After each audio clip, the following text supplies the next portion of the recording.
CNBC Awaaz and India Bonds present Bond Street. नमस्कार, bond street में आपका स्वागत है और हमारे आज के मेहमान हैं सुयश चौधरी, जो कि हेड है फिक्स्ड इनकम बंधन एएमसी के। सुयश, बहुत शुक्रिया हमारे साथ आज बॉन्ड स्ट्रीट में समय निकालने के लिए। सबसे पहले आप क्या कहेंगे, किस तरह की रेट साइकिल में फिलहाल हम हैं और वो डेट फंड इन्वेस्टर्स के लिए उसके क्या मायने हैं?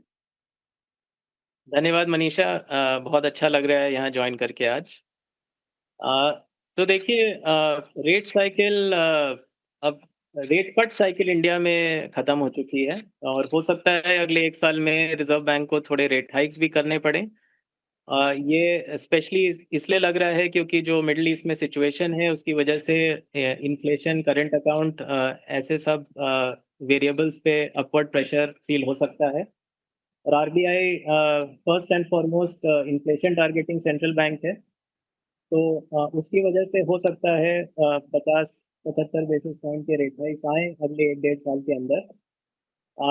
ट्रेडिशनली लोग कहते हैं कि bond fund investing rate hike cycle में बहुत फायदेमंद नहीं होती है, लेकिन हमारा मानना है कि अपॉर्चुनिटीज हैं बॉन्ड मार्केट में और एसेट एलोकेशन स्टैंड पॉइंट से आपको बॉन्ड एलोकेशंस करने चाहिए। तो अगर नियर टर्म वॉलेटिलिटी आप संभाल पाएँ और आपका इन्वेस्टमेंट होराइजन लॉन्ग इनफ रहे, तो कई पार्ट हैं बॉन्ड कर्व के जो काफ़ी एडजस्ट हो चुके हैं ऊपर की तरफ, यील्ड्स काफ़ी ऊपर आ चुकी हैं। जैसे 1 साल के कॉर्पोरेट बॉन्ड रेट्स 7% के ऊपर चल रहे हैं आजकल। तो वो सब इंटरेस्टिंग अपॉर्चुनिटीज हो सकते हैं, लेकिन आपका इन्वेस्टमेंट होराइजन लंबा होना चाहिए।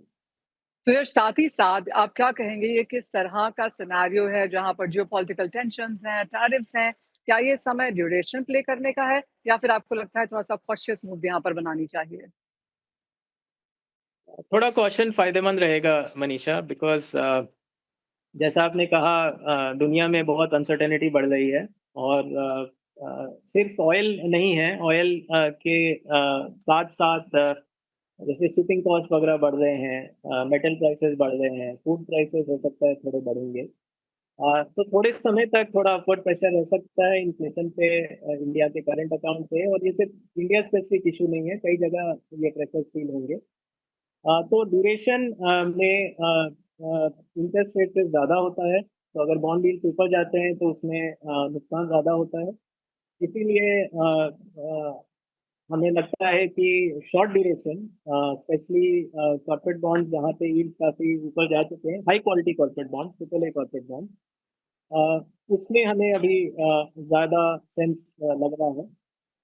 अगर इन्वेस्टमेंट होराइजन लॉन्ग इनफ रहे, गवर्नमेंट बॉन्ड्स यील्ड्स अभी बहुत ऊपर नहीं गए हैं, इनको ऊपर जाना बाकी है और ड्यूरेशन में और यील्ड एडजस्टमेंट बाकी है, क्योंकि अभी इतनी अनसर्टेनिटी है दुनिया में कि वहाँ पे रिस्क हमें ज़्यादा फील हो रहा है। तो शॉर्ट ड्यूरेशन अप्रूवल ओरिएंटेड थोड़ा रहना बेटर है और क्वालिटी बॉन्ड्स की भी यील्ड्स काफ़ी ऊपर चले गए हैं, बैंक सीडी रेट्स की यील्ड्स भी काफ़ी ऊपर चले गए हैं। तो ये सारे ऑप्शंस हमें अभी अच्छे लग रहे हैं।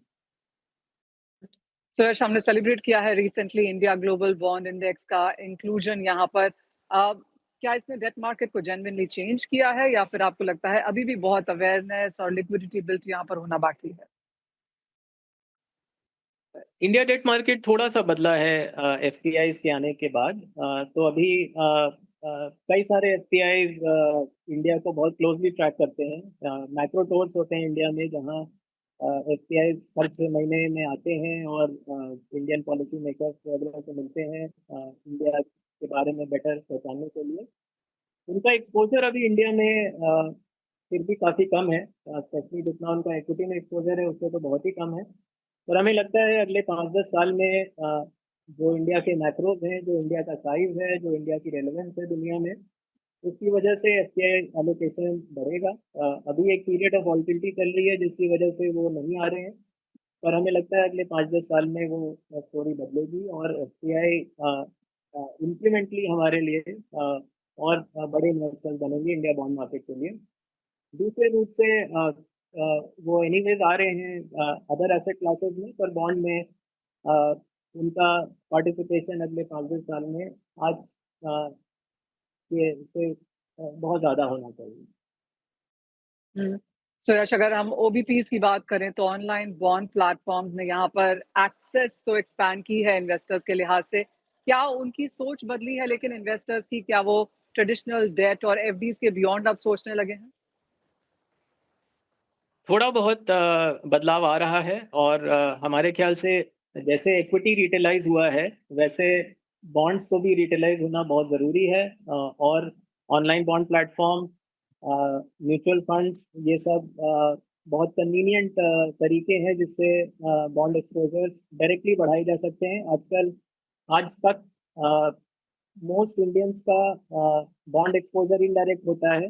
जो वो जैसे इंश्योरेंस पॉलिसी खरीदते हैं तो वो इंश्योरेंस कंपनी जाके बॉन्ड्स खरीदती है, वो बैंक डिपॉजिट करते हैं तो बैंक जाके बॉन्ड्स खरीदते हैं, लेकिन डायरेक्ट एक्सपोजर अभी भी कम है। लेकिन जैसे एक्सपोजर बढ़ेगा, वेदर टू म्यूचुअल फंड और बॉन्ड प्लेटफॉर्म से, ये भी कहना ज़रूरी है कि कोई भी इन्वेस्टमेंट रिस्क के साथ आता है। तो जैसे बॉन्ड्स में क्रेडिट रिस्क होता है, लिक्विडिटी रिस्क होता है, इंटरेस्ट रेट रिस्क होता है। तो सिर्फ हायर यील्ड चेज करना फायदेमंद नहीं होगा।